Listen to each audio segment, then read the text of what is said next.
Rumah sakit sejatinya itu adalah tempat orang yang sakit yang mengusahakan kesembuhan agar bisa segera pulih dan sehat walafiat.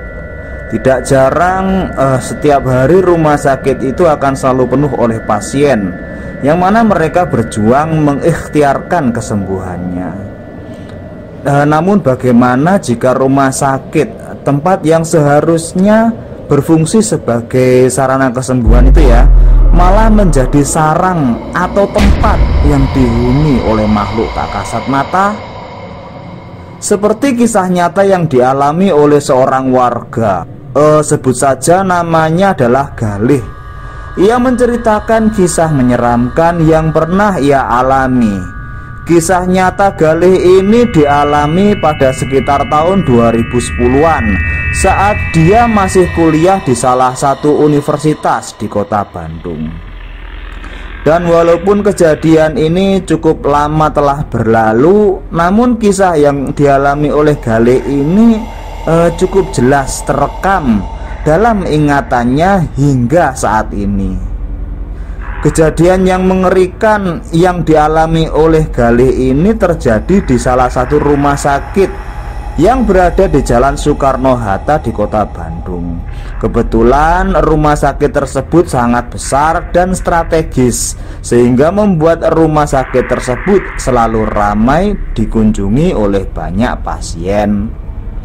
Pada saat itu ya, Mas Galihnya ini masih kuliah, dan dia menyewa kamar kos di daerah Jatinangor. Dan kejadian mengerikan ini bermula di tempat ini. Saat itu teman kos Galih, ada salah satu teman kos Mas Galih ini bernama Dika ya, seketika keluar kamar dan tiba-tiba panik. Waktu itu Dika belum bilang pada kami yang ada di sana kalau dia memang dalam keadaan sakit. Langsung saja Galih dan teman-temannya yang lain penasaran dengan apa yang terjadi pada Dika. Kok sampai dia itu keluar kamar teriak-teriak panik seperti itu. Akhirnya kami pun menghampiri Dika dan menanyakan apa yang sedang terjadi pada dirinya. Ucap si Galih ini ya, menurut penuturan Dika, dia itu melihat sosok pocong di atas lemari pakaian di kamarnya. Sosok pocong itu menatap Dika dengan tajam. Mukanya hancur katanya, hitam dan beraroma tidak sedap. Seketika Galih dan teman kos yang lain pun mencoba untuk mengecek kamar Dika. Namun Galih dan teman-temannya tidak menemukan apapun di dalam kamar tersebut. Mungkin Dika sedang bermimpi. Saat itu ucap Galih dalam hati. Pada saat malam harinya, Dika masuk ke kamar Galih dan menceritakan bahwa badannya dalam keadaan yang tidak enak. Benar, suhu tubuhnya panas banget dan dia merasa lemas. Bahkan Dika sempat muntah beberapa kali. Saat itu Galih berpikir bahwa apa yang dialami Dika ketika keluar dan teriak-teriak itu memang hanyalah halusinasi, efek dari penyakit yang sedang dialami oleh Dika. Kemudian si Galih ini memutuskan untuk segera membawa Dika ke rumah sakit yang terdekat. Dan kebetulan ya jarak antara rumah sakit dan kosan Galih memang nggak terlalu jauh. Ya setidaknya membutuhkan waktu 15 menit untuk menuju rumah sakit tersebut. Saat tiba di rumah sakit waktu itu ya kira-kira waktu sudah menunjukkan sekitar jam 8 ya. Dan Galih langsung menghubungi UGD agar Dika temannya itu segera mendapatkan penanganan. Setelah Dika ditangani oleh dokter, Galih baru menyadari bahwa keadaan rumah sakit saat itu tampak beda sekali jika dibandingkan saat mereka datang pada waktu siang hari. Galih saat itu menunggu di ruang tunggu UGD dan sesekali melihat pasien yang lewat. Ada pasien yang meninggal hingga pasien yang datang dengan kondisi fisik yang sangat buruk. Selama kurang lebih 2 jam ditindak, dokter saat itu menyarankan agar Dika dirawat di rumah sakit selama beberapa hari. Ya, alasannya karena Dika itu memang harus mendapatkan perawatan lanjutan lagi. Dan ini menurut penuturan dokter pada waktu itu, Dika mengalami usus buntu dan harus segera dioperasi. Mendengar hal tersebut, Galih langsung menghubungi keluarga Dika. Dan keluarga Dika saat itu meminta agar Dika mendapatkan kamar VIP atau satu kamar untuk 1 orang saja. Namun ya sayang ya, saat itu yang tersisa hanya kamar biasa dengan jumlah pasien maksimal 2 orang. Dari ruang UGD menuju kamar rawat inap yang ada di lantai 3, Galih ini waktu itu merasakan hawa yang aneh gitu dan kurang enak menghampirinya. Hingga akhirnya Galih sampai di kamar yang terletak di lantai 3 tersebut. Saat itu di kamar tersebut sudah ada pasien, seorang kakek-kakek yang ditemani oleh 2 orang, ya mungkin saja anak kakek tersebut. Galih langsung membereskan perlengkapan Dika dan setelah semuanya beres, Galih menuju balkon untuk menghirup udara segar. Abade ngarokok, salah satu dari anak kakek tersebut menyapa dan menawarkan rokok pada Galih. Galih saat itu menolak rokok tersebut karena dia memang bukan seorang perokok. Dan kemudian setelah berkenalan, anak dari kakek tersebut bernama Dadan ya. Akhirnya Galih terlibat obrolan yang cukup lama dengan seorang yang bernama Dadan tersebut. Diketahui Dadan sudah hampir 2 minggu menemani kakeknya tersebut di rumah sakit itu. Dan karena penasaran, Galih menanyakan mengenai sakit yang diderita oleh sang kakek. Dadan menceritakan bahwa secara medis kakeknya ini tidak menderita sakit apapun, tapi bila dilihat langsung, ia seperti orang yang sedang menderita sesak nafas. Sesekali Galih melihat ke arah Dadan, ia melihat mukanya sangat pucat dan matanya terlihat seperti lingkaran hitam, kayak orang yang kelelahan. Pikir Galih waktu itu ya. Hati-hati jangan tidur kemalaman ya, ucap Dadan kepada Galih. Perkataan tersebut tampak sedikit aneh bagi Galih. Galih saat itu tidak memperdulikan perkataan si Dadan. Waktu sepertinya sudah tengah malam dan Galih masih ada di balkon kamar tersebut. Sesekali Galih itu memperhatikan keadaan luar rumah sakit. Suasana rumah sakit saat itu sangat gelap dan juga sepi, dan hanya terdengar suara kicauan burung malam saja. Akhirnya Galih ini memutuskan untuk kembali ke dalam kamar. Dalam kamar tempat Dika dirawat, kamarnya disekat. Di samping masing-masing ranjang ada sofa kecil yang dapat digunakan oleh penjaga pasien untuk beristirahat. Malam itu Galih tidak mengantuk sama sekali. Itu sekitar pukul 1 ya. Galih hanya mendengar pintu kamar sebelah itu seperti terbuka, seperti ada yang masuk. Dalam hati Galih berkata, mungkin ada pasien yang baru masuk. Tak lama kemudian Galih mendengar ada suara rintihan orang yang kesakitan dan sesekali minta tolong dengan suara yang lirih. Galih mendengarnya seperti ini, tolong, tolong, tolong saya. Nah, karena penasaran, si Galih ini akhirnya memberanikan diri melihat ke kamar sebelah. Lorong rumah sakit saat itu sangat sepi, tidak ada aktivitas apapun, dan yang terlihat hanyalah kursi roda yang ada di samping kamar tersebut. Galih waktu itu perlahan-lahan menuju kamar tersebut, dan akhirnya ia sampai di depan pintu kamar itu. Galih mencoba melihat melalui kaca kecil yang ada di depan pintu kamar tersebut. Dan ternyata di kamar tersebut itu ada satu pasien yang ditunggu oleh 1 orang saja. Tapi ada yang berbeda. Orang yang menemani pasien tersebut berambut panjang sebahu, nggak rapi gitu, dan seperti memakai daster panjang berwarna putih. Saat itu Galih belum merasakan hal aneh apapun. Ya, Galih memutuskan kembali ke kamar Dika. Tapi saat Galih berbalik dan melihat ke arah kursi roda yang awalnya ada di depan kamar, tiba-tiba kursi roda itu berpindah beberapa meter dari posisi awal. Galih mulai panik karena ketika Galih melihat ke arah kamar sebelah, Galih itu nggak mendengar suara kursi roda yang bergerak. Galih langsung masuk ke dalam kamar, tapi ketika ia melewati ranjang kakek dari Dadan, Galih tidak melihat siapapun di tempat tidur itu. Loh, kok bisa kosong? Loh, kakek dan kedua anaknya di mana? Ucap Galih dalam hati pada waktu itu. Dan saat itu Galih hanya berpikir bahwa sang kakek sedang dipindahkan ke ruang ICU ketika ia melihat ke kamar sebelah. Malam itu Galih mencoba untuk tidak memikirkannya, dan ia pun tertidur karena sudah sangat mengantuk. Keesokan harinya Galih dibangunkan dengan suara alarm HP. Saat itu Galih langsung cuci muka dan lanjut mandi.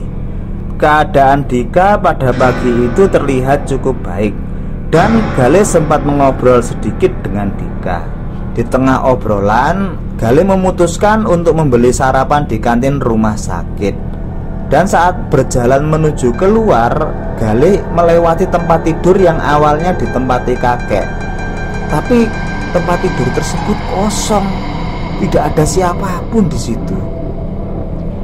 Setelah membeli sarapan dan kembali ke kamar Dika, Galih masih belum melihat kakek dan dua orang anaknya tersebut kembali ke kamar.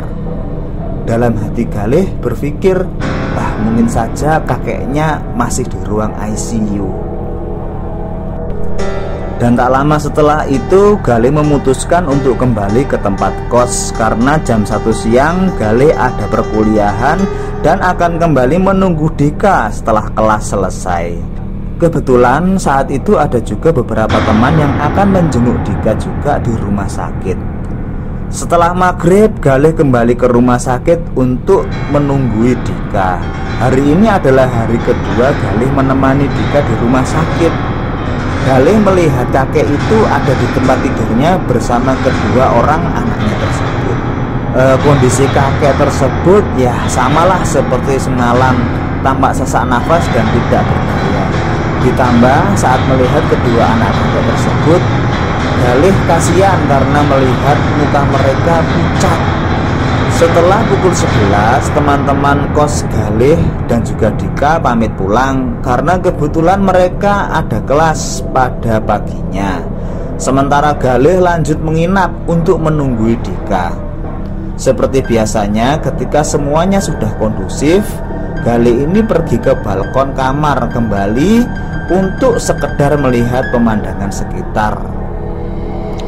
Lalu Dadan kembali datang menghampiri Galih dengan pakaian yang sama seperti kemarin. Dalam hati Galih, mungkin Dadan ini kehabisan baju ya, sehingga memakai baju yang sama pada malam hari itu. Tapi anehnya ketika Dadan datang, dia menyapa Galih sama persis seperti semalam. Dadan menyapa dengan menawari rokok, dan kata-katanya sama persis, tidak ada yang berbeda. Galih pada waktu itu tidak merasa curiga, bahkan tidak memperdulikannya. Ia kembali ngobrol dengan Dadan. Nah, namun anehnya obrolan Galih dan Dadan kok ya juga sama persis seperti saat kemarin malam waktu mereka pertama kali bertemu. Galih sempat berpikir mungkin saat itu dia sedang halu atau kehilangan fokus, dan kemudian Dadan pamit ke kamar lagi dengan kata yang sama, jangan tidur terlalu malam di sini, sama persis seperti malam sebelumnya. Dan dengan ditemani secangkir kopi hitam, Galih pun melihat pemandangan sekitar dari arah balkon. Waktu itu sekitar jam 1. Dan dari kamar sebelah, Galih seperti mendengar suara dari seseorang. Di situ Galih mencoba memfokuskan pendengaran, dan dari kamar sebelah itu Galih mendengar suara lirih dan jelas seperti suara sontak. Suara tersebut itu membuat bulu kuduk Galih merinding. Seketika saat itu Galih langsung panik dan merasa takut. Perlahan namun pasti Galih mencoba untuk memfokuskan pendengarannya. Dalam hati Galih berkata, mungkin ia salah dengar saat itu. Beberapa saat kemudian terdengar lagi suara itu. Wah, suara seperti orang merintih. Namun Galih saat itu tidak mau larut dalam ketakutan. Kemudian Galih memfokuskan untuk mendekat ke arah balkon kamar sebelah. Dengan perasaan cemas dan tetap berhati-hati, perlahan Galih melangkahkan kaki mendekati balkon kamar sebelah. Ia dapat melihat kondisi kamar sebelah itu melalui jendela. Kamar sebelah nampaknya kosong, tidak ada pasien yang sedang rawat inap. Lalu karena penasaran, Galih cek pintu kaca kamar tersebut yang kebetulan sedikit terbuka. Tirainya seolah-olah bergerak karena tertiup angin. Tampak jelas tidak ada orang dalam kamar tersebut. Dalam hati dia berkata, syukurlah gak ada siapa-siapa. Mungkin aku tadi halu atau aku memang salah dengar. Kemudian ketika pandangan Galih menatap kembali ke arah jendela kamar tersebut, Galih melihat ada sosok bayangan seperti seorang wanita. Perawakannya tidak terlalu tinggi dan sosok tersebut berada di belakang tirai, dan bayangan tersebut hanya diam, nggak bergerak sama sekali. Menurutnya hanya terlihat rambutnya saja yang berkibas karena tertiup angin. Galih mencoba mendekati dan memfokuskan pandangan matanya, dan ketika angin meniup tirai, terlihat jelas wanita tua sedang berdiri menatap ke arah Galih. Wajahnya itu tampak pucat, rambutnya terurai panjang dan berwarna putih, serta wanita tua tersebut memakai kayak kemben gitu. Lalu kelopak matanya hitam, sedang menatap tajam ke arah saya, kata Galih. Saat itu Galih benar-benar kaget. Hampir saja Galih terjatuh pada tepi batas balkon. Kemudian saat itu Galih langsung lari menuju kamar dengan perasaan takut dan campur aduk. Malam itu kamar yang ditempati oleh Dika terasa berbeda banget. Galih tidak pernah merasakan perasaan takut seperti itu. Napas Galih tidak beraturan, serta keringat dingin bercucuran. Galih saat itu memang berusaha mengontrol diri dengan mengatur nafas dan berdoa. Lalu beberapa saat setelah Galih tenang, ia kembali mendengar suara itu. Galih, tolong saya, tolong. Seperti itu. Seketika bulu kuduk Galih menjadi berdiri. Ia merinding ketakutan. Kurang lebih 3 kali kalimat tersebut ia dengar dengan jelas. Dalam hati Galih bertanya, siapa ya orang yang meminta tolong kepada saya, dan dari mana orang tersebut tahu nama saya? Dan saat itu juga Galih keluar dari kamar, berlari sejauh-jauhnya dari kamar tersebut.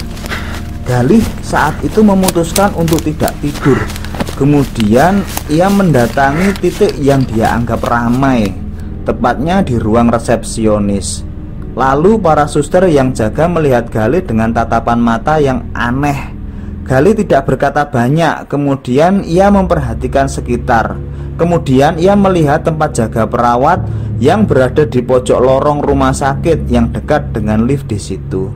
Galih merasa agak nyaman di tempat itu.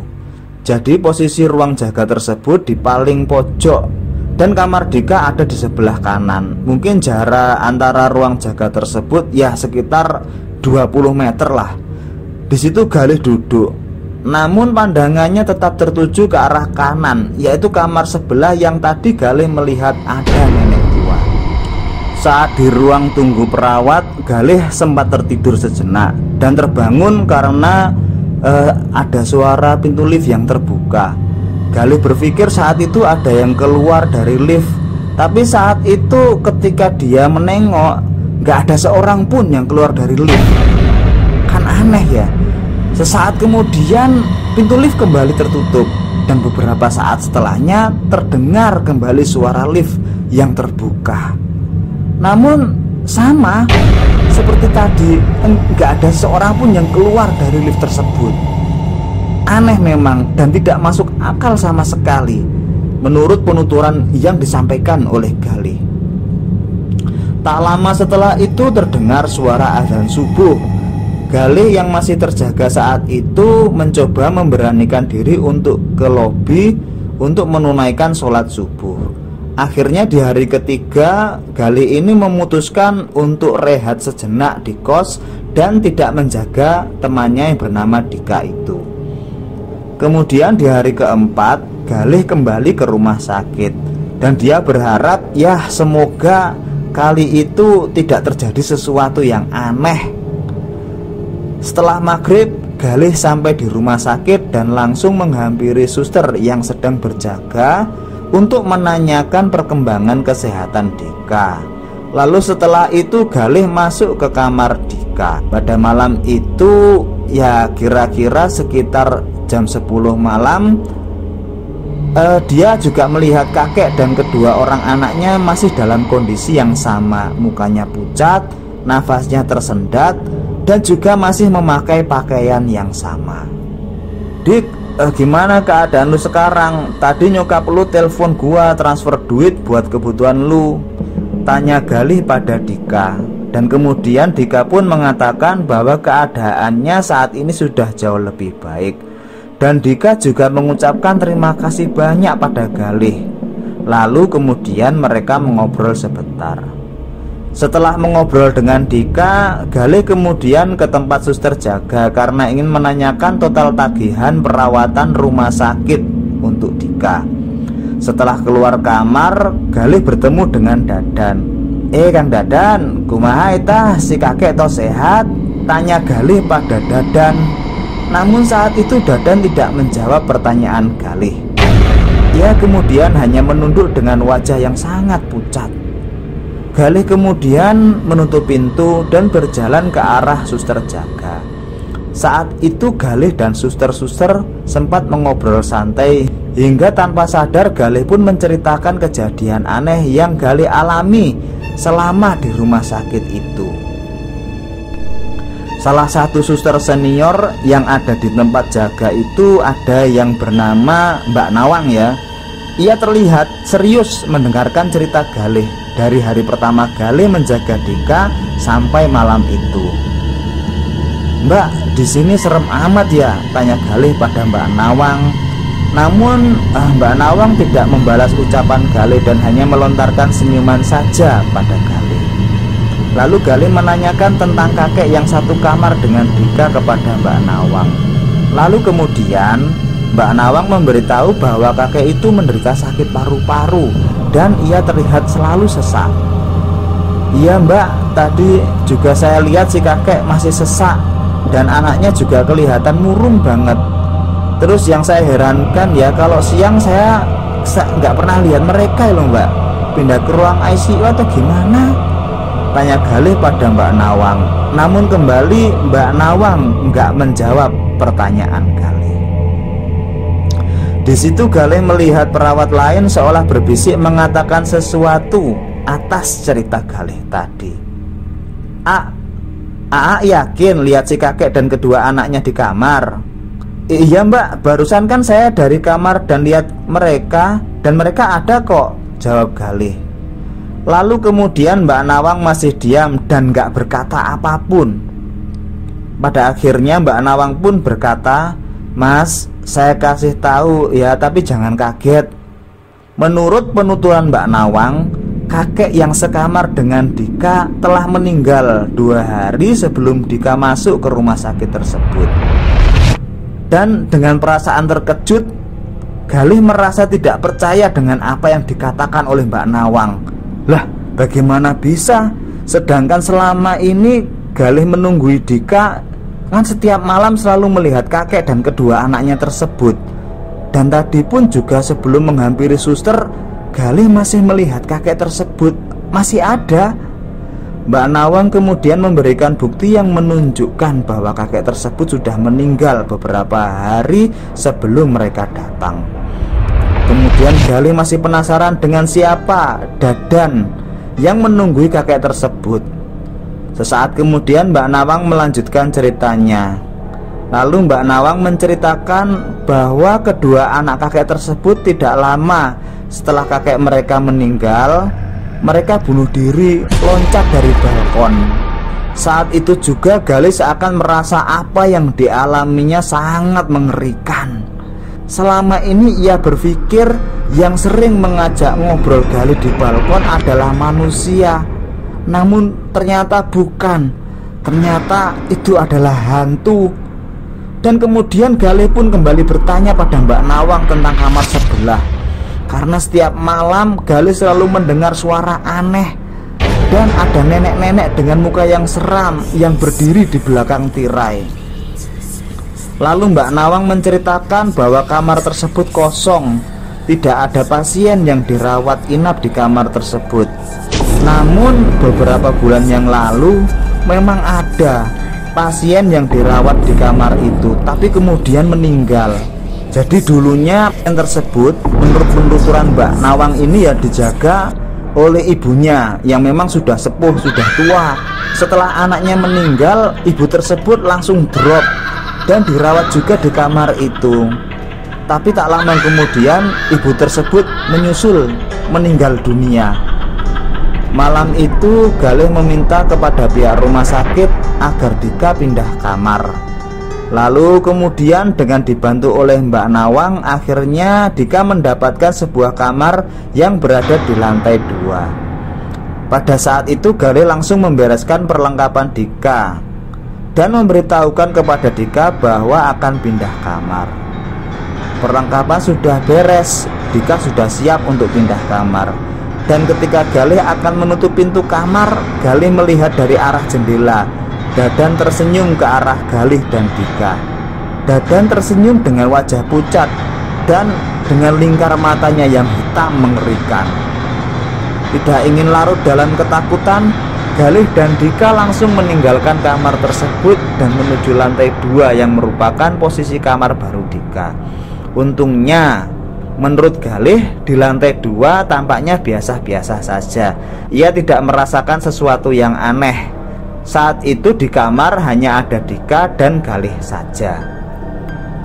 Galih memang pada saat itu sengaja tidak menceritakan hal yang telah menimpa dirinya kepada Dika.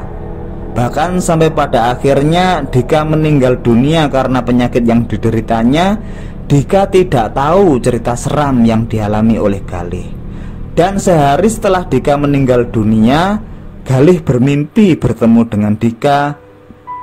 Ia bermimpi bahwa Dika muncul dengan wajah yang murung dan pucat.